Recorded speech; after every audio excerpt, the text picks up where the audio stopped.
ay magluluto ng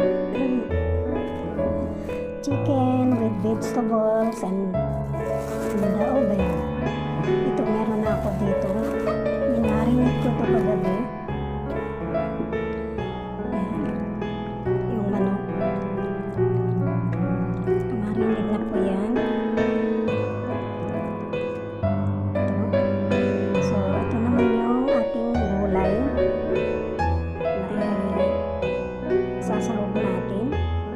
Luluto po natin sa oven. Ayan. Greek ano siya, Greek style pero binago ko. Nagdagan ko ng style Pinoy. Lutong Pinoy para sarap, malasa. Ito yung lagay ko ng tatlong patatas. Ayan, mga bell pepper natin, green. Ako lalagyan ko ng carrots, sibuyas, at of course yung ating garlic. Yan, ikakat natin sa gusto natin style. Bago nito, luluto po natin yung ating chicken.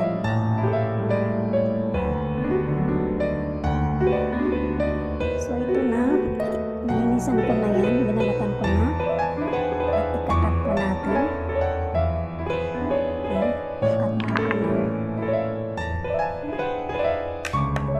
potatoes.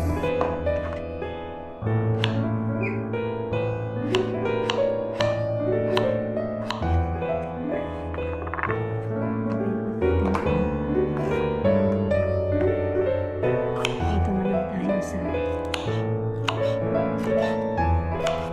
green bell pepper.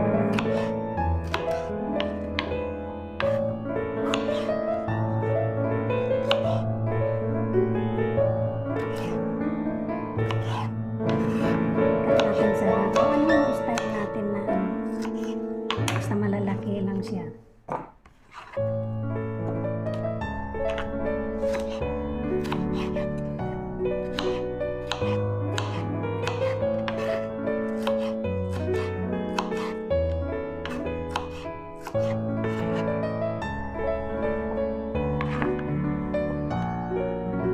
Ito naman sa carrots.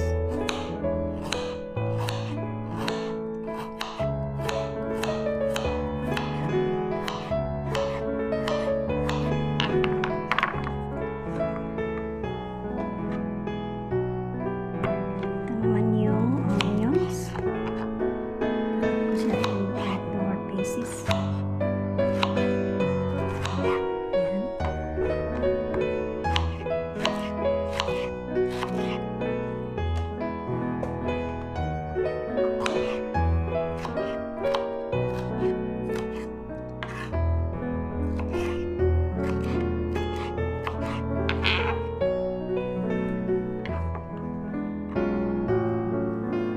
Ito na guys, yung ating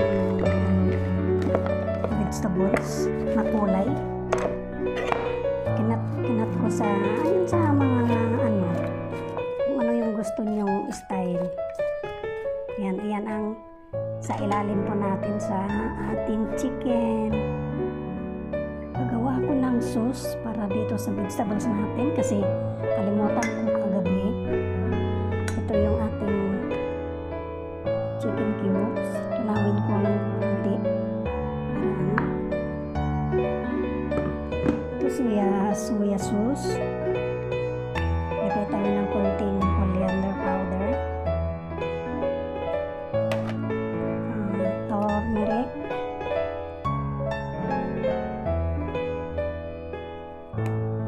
Lagay tayo ng sweet paprika powder. Yan. Ito na yung tinunaw ko na chicken cubes.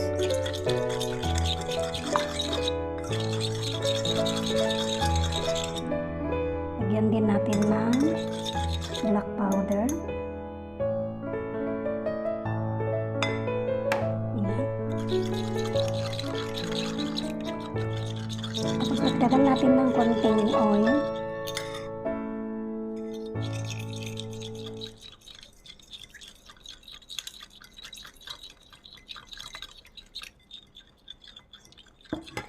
Ayan na siya.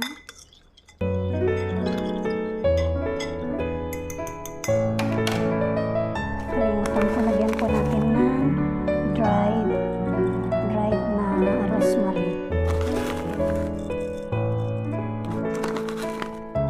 Ayan.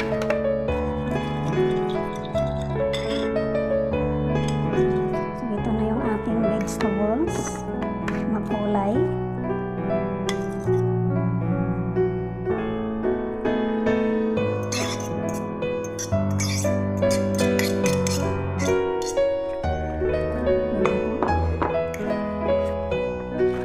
I-mix lang natin, guys.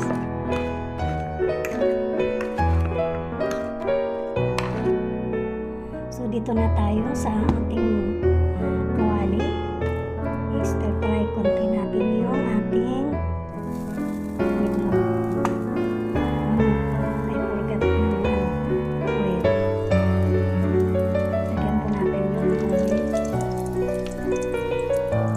Karito natin yung oil.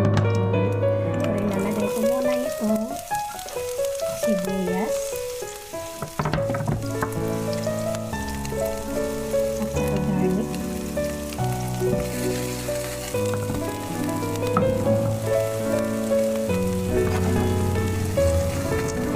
Ilagay ko natin yung chicken.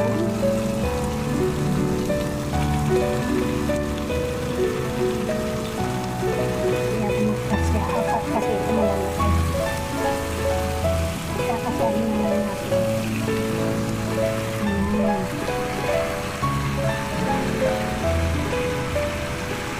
So habang piniprito po natin yung ating chicken, ito na po yung vegetables natin. Ilalagay po natin dito sa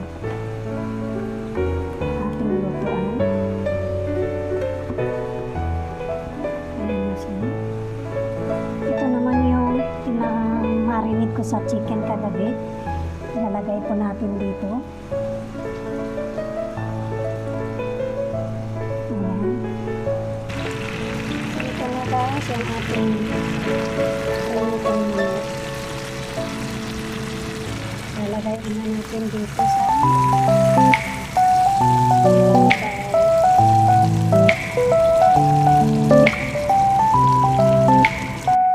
ayan, ready na po natin ilalagay